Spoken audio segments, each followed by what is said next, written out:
الحمد للہ العزیز الغفار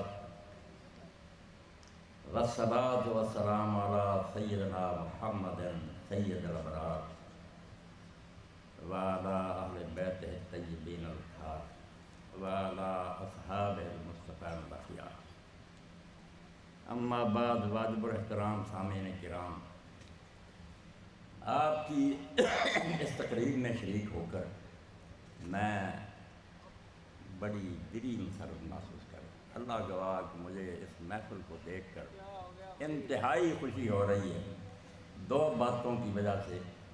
ایک تو میں نے راستے میں بھی جو حالات معلوم کیے اور یہاں بھی آ کر دیکھا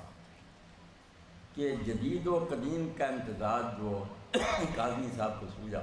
اور ایسا ادارہ قائم کیا کہ جو بچے یہاں سے فارغ ہوں وہ جدید علوم کے بھی ماہر ہوں اور قدیم علوم کے بھی حامل ہوں۔ یہ مسلمانوں کا وہ مسئلہ ہے جس میں اگر پیش رفت ہو گئی تو دنیا کی امامت اور پیشوائی آپ کا نصیب ہے، ورنہ جب تک یہ تفریق رہی نہ اور یہ خلیج رہی کہ مدارس سے مولوی تیار ہو رہے ہیں جو بیچارے ایڈمنسٹریشن سے نہ واقف ہیں، ملک نہیں چلا سکتے، اور دوسری طرف جو لوگ یہ تربیت حاصل کرتے ہیں کہ وہ افسر بن سکیں وہ دین سے بے خبر ہے۔ جب تک یہ خلیج پاٹی نہیں جاتی مسلمانوں کی مشکل حل نہیں ہو۔ اس لیے اگر کاظمی صاحب نے یہ قدم اٹھایا ہے، اللہ تعالیٰ اس میں ان کی توفیقات میں اضافہ کرے اور لوگوں کو توفیق دے کہ وہ ان سے تعاون کریں۔ ایسی ٹیم اگر نکل آئے کہ دینی مسائل میں بھی وہ مجتہد ہوں، لوگ ان کی طرف رجوع کریں، کسی کے پاس جانے کی ان سے دین کا مسئلہ پوچھیں، اور دنیاوی انتظام جو ہے مملکت کو چلانا اس کے بھی ماہر ہوں، وہ ایس پی بنیں، ڈی سی بنیں، کمشنر بنیں، یک وقت عالم دین ہو۔ اسی میں بھلائی ہے انسانیت کی کہ ہوں ایک جنیدی اور شیر، ایک طرف اور شیر کی طرح کے زبردست حکمران اور دوسری طرف جنید بغدادی کی طرح کے ولی، حکومت کی کرسی پر بیٹھا ہوا بہت بڑا مفتی اور پرہیزگار۔ یہ جب بات ہوگی تو مسئلہ حل ہوگا، اور اس دور کا سب سے بڑا فتنہ اور سب سے بڑا جو ابتلاء یہی ہے، ہوئی دین و دولت میں جسم جدائی، ہوس کی امیری ہوس کی میری۔ یہ کرپشن کیوں ہے کہ دین و دنیا کو الگ کر دیا گیا ہے؟ جو دنیا چلا رہے ہیں ان کے پاس دین نہیں ہے، جو دین کے ماہر ہیں وہ بیچارے بے اختیار ہیں۔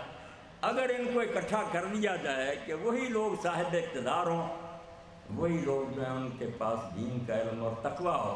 تو انشاءاللہ انسانیت کو بڑائی نصیب ہو۔ اور ایرانی انقلاب کی بات میرے بھائی کر رہے تھے، اس کا بھی اصل کمال یہی ہے اس دور میں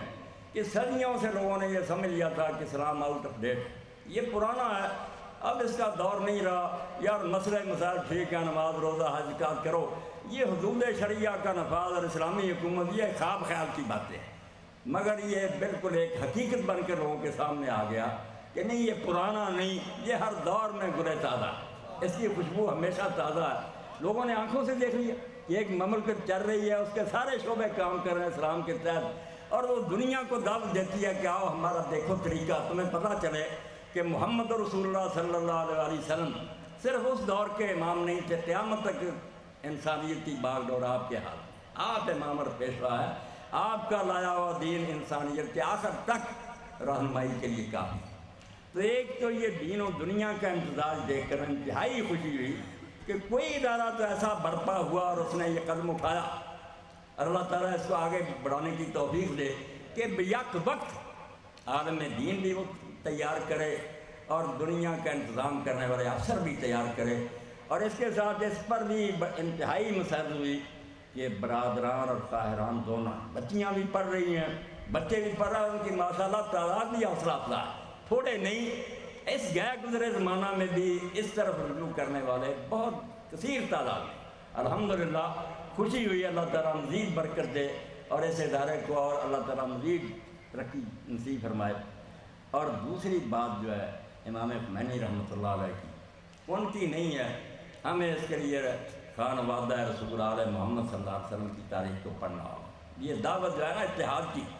یہ مناظرہ بازی نے اور یہ تاریخ کی کتابوں میں جو کچھ لکھا گیا اس کی وجہ سے ہم آپس میں اتنے دور ہو گئے کہ ہم نے سمجھ لیا کہ وہ اسلام سے باہر ہے، انہوں نے کہا یہ اسلام سے باہر ہے، اور اس کا فائدہ استعماری طاقتوں کو، جو کافر ہیں نا ان کو فائدہ پہنچ رہا، اور وہ اب بھی کوشش کر رہے ہیں کہ عراق میں شیعہ سنی کشمکش شروع ہو جائے، یہاں بھی چاہتے ہیں کبھی کبھی کامیاب بھی ہو جاتے ہیں، یہ ہماری بدقسمتی ہے، شامت اعمال ہے، ورنہ ہمیں دیکھنا چاہیے کہ وہ خاندان جو رسول کریم علیہ السلام کا بہترین خاندان تھا، دنیا میں کوئی ایسا خاندان نہیں پیدا ہوا۔ رسول کریم علیہ السلام نے ایک موقع پر فرمایا کہ صرف یہ نہ سمجھو کہ میں اشرف کائنات ہوں، یہ صحیح مسلم میں ہے کہ اللہ نے ابراہیم علیہ السلام کی اولاد میں سے قریش کو چنا، قریش میں سے بنی ہاشم کو چنا، وصطفانی من بنی ہاشم، اور اس کا خلاصہ میں ہوں، میں اعلیٰ ترین خاندان میں سے آیا ہوں۔ اور اسی لیے کہنے والے نے یہ بالکل ٹھیک کہا، اگر کوئی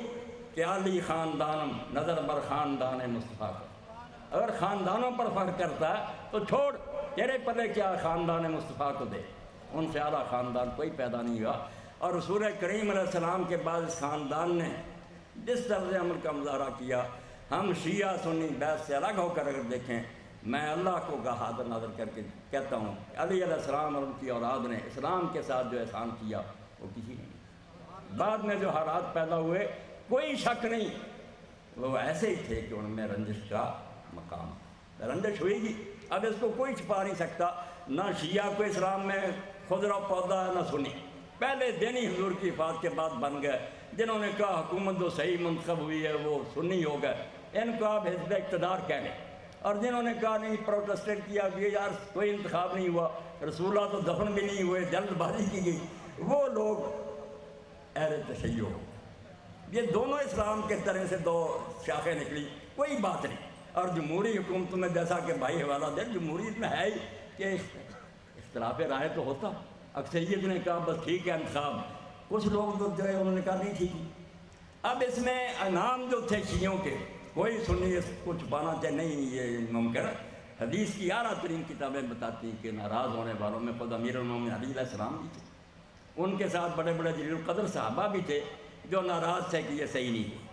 مگر اسلام کے ساتھ جو احسان انہوں نے کیا وحدت امت کی خاطر، کہ اس وقت ابو سفیان نے یہ سوچا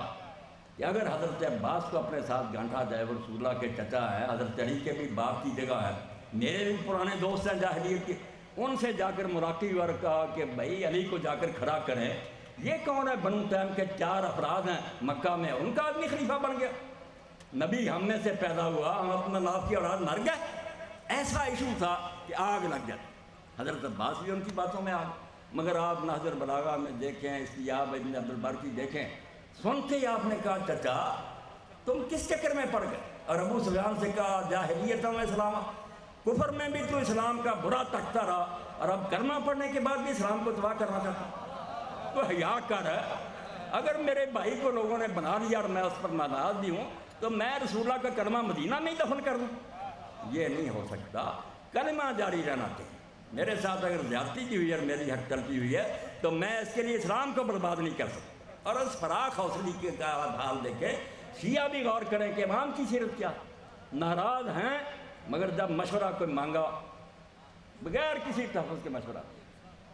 خلیفہ ثانی نے کہا کہ یہ خبر آئی ہے کہ مجھے خود محاذ پر جانا چاہیے، حالات ایسے ہیں کہ مجھے خود وہاں پہنچنا چاہیے، امیر المومنین نے ٹوکا، وہ خطبہ نازل والا فرمایا نہیں، خلیفہ کو مرکز میں رہنا چاہیے، یہ ایسے ہے جیسے قطب ہوتا ہے چکی کا، آپ مرکز سے ہل جائیں گے اور وہاں پہنچیں گے تو دشمن زیادہ جلکار کریں گے، بہت بہترین مشورہ، ورنہ اپنی ناراضگی کو لیے بیٹھے رہتے کہ نہیں مجھے نہیں بنایا اس لیے اسلام تباہ ہوتا تو ہو جائے، توبہ توبہ۔ میں کہتا ہوں یار شیعہ بھی غور کریں، سنی بھی غور کریں کہ امیر المومنین اپنے استحقاق کو سمجھتے ہوئے اور دلائل رکھتے ہوئے کہ حق تو میرا تھا، مگر کوئی فتنہ کھڑا نہیں۔ حضرت عباس سے کہا چچا جان یہ فتنے کا سمندر جو ہے امن کی کشتیوں سے اس کو پار کر، یہ فتنہ نہیں چاہیے، اسلام برباد نہیں ہونا چاہیے۔ اور آپ اہل علم ہیں، شیعہ حضرات بھی یہاں موجود ہیں، ایک موقع پر سیدہ فاطمہ الزہرا نے کہا کہ آپ گھر میں گھس گئے، تو اس نے اذان شروع ہوئی جب آیا اشہد ان محمد رسول اللہ، تو حضرت امیر المومنین نے کہا کہ فاطمہ تو چاہتی نہیں کہ تیرے ابا کا یہ نام دنیا میں پکارا دے، تو کہا چاہتی ہوں، فرمایا اسی نے گھر میں داخل کر، میں نے یہ کشمکش جو نہیں کی، لڑائیاں نہیں شروع کی، اسی لیے کہ کلمہ تو جاری رہنا تھا، ہم آپس میں جھگڑ پڑیں گے فائدہ کس کو ہوگا، وہی کفر کی طاقتیں مدینہ میں گھس جائیں گی۔ اور ابو سفیان نے یہ پیشکش کی بھی کہ میں آپ کی مدد کے لیے مدینہ کی گلیوں کو